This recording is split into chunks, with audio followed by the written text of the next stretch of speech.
জি, আসসালামু আলাইকুম। আজকের এই ভিডিওটা তাদের জন্য যারা ইংলিশ মিডিয়াম স্কুলে চাকরি প্রত্যাশী। তো ধরেন আপনি যদি একটা ইংলিশ মিডিয়াম স্কুলে চাকরির জন্য যান, নাকি ইন্টারভিউর জন্য ডাকা হয়, তাহলে কি কি করবেন এবং কি কি করবেন না তাই নিয়ে আমি কিছু কথা আপনাদের জন্য বলবো।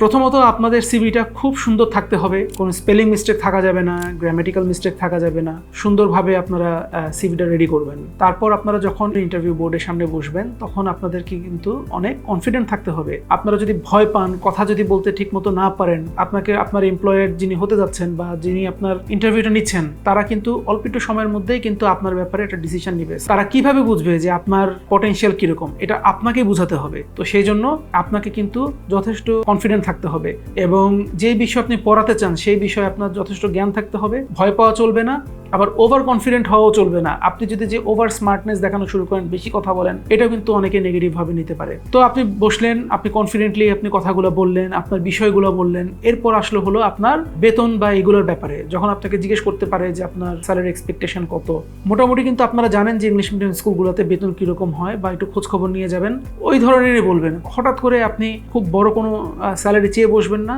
যেটাতে আপনার হয়তো চাকরিটা পাওয়াতে সমস্যা হতে পারে। আবার খুব কম স্যালারিও চাবেন না, সেটা পরবর্তীতে আপনি জয়েন করার পর দেখলেন যে সবাই আপনার চেয়ে বেশি পাচ্ছে, আপনি অনেক কম পেয়ে যাচ্ছেন। তো এই জন্য আগে থেকে একটু খোঁজ খবর করে যাবেন যে ওখানে মানে স্যালারি রেঞ্জটা কিরকম এটার ব্যাপারে। সেই সাথে আপনারা আরেকটা জিনিস করতে পারেন, সেটা হলো যে আপনারা নিয়োগকর্তাকে বলতে পারেন যে স্যার আপনাদের এখানে স্কিলটা কতটুকু, বা ম্যাডাম আপনাদের এখানে স্কিলটা কি। সো অনেক আপনার ইন্টারভিউ বোর্ডে যে আপনারা হয়তো যারা ইন্টারভিউ নিচ্ছে তাদেরকে ভাইয়া বা আপু বলেন, এটা আসলে অন্তত স্কুলের ক্ষেত্রে আমার মনে হয় না বলাটাই বেটার, স্যার বা ম্যাডাম বলাটাই উচিত। বেশিরভাগ ক্ষেত্রে দেখা যায় যে আপনার ইন্টারভিউ যিনি নিচ্ছেন উনি একজন টিচার, সো উনি কিন্তু ওই স্যার বা ম্যাডাম শুনেই অভ্যস্ত। তো আপনি কি চিন্তা করলেন সেটা কিন্তু এখানে ইম্পর্টেন্ট না। আমার অনেক সময় অনেক ক্যান্ডিডেট মনে করে আমি যেটা চিন্তা করছি ওটাই এনাফ।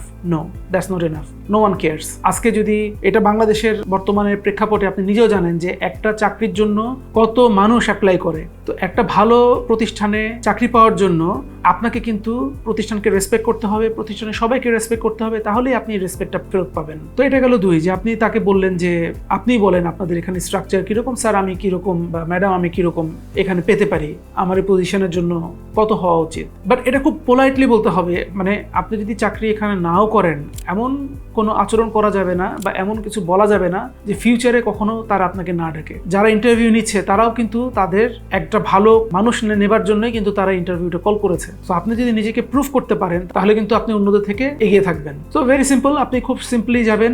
আপনাকে দেখে যাতে মনে হয় ইউ আর আ টিচার, এমনভাবে যাবেন না যাতে আপনার অ্যাপিয়ারেন্স দেখে তারা মনে করে যে আপনি টিচার হবার জন্য ফিট না। সো অ্যাপিয়ারেন্স এটা অনেক বড় একটা ফ্যাক্টর।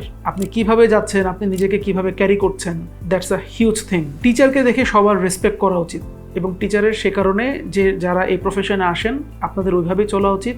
সেভাবে যদি আপনি না চলতে পারেন তাহলে দেখবেন যে অন্য টিচাররাও হয়তো আপনাকে রেসপেক্ট করবে না, আপনার কলিগরাও করবে না, আপনার স্টুডেন্টরাও করবে না, আপনার গার্ডিয়ানরাও করবে না। তো একজন এমপ্লয়ার কিন্তু যখন আপনাকে হায়ার করে অনেকগুলো জিনিস দেখে এই অল্প একটু সময়ের মধ্যে। তো প্রথম কথা হলো আপনার কনফিডেন্ট থাকতে হবে, আপনাকে পোলাইট থাকতে হবে, আপনার অ্যাপিয়ারেন্সে যেন আপনাকে মনে হয় ইউর আ টিচার। এই কয়টা জিনিস যদি আপনি মেনে চলেন তাহলে চাকরি পাওয়াটা আপনার জন্য অনেক সহজ হবে বলে আমি মনে করি। আমার কথা শুনবার জন্য অনেক অনেক ধন্যবাদ। দেখা হবে সামনে কোনো ভিডিওতে। আসসালামু আলাইকুম।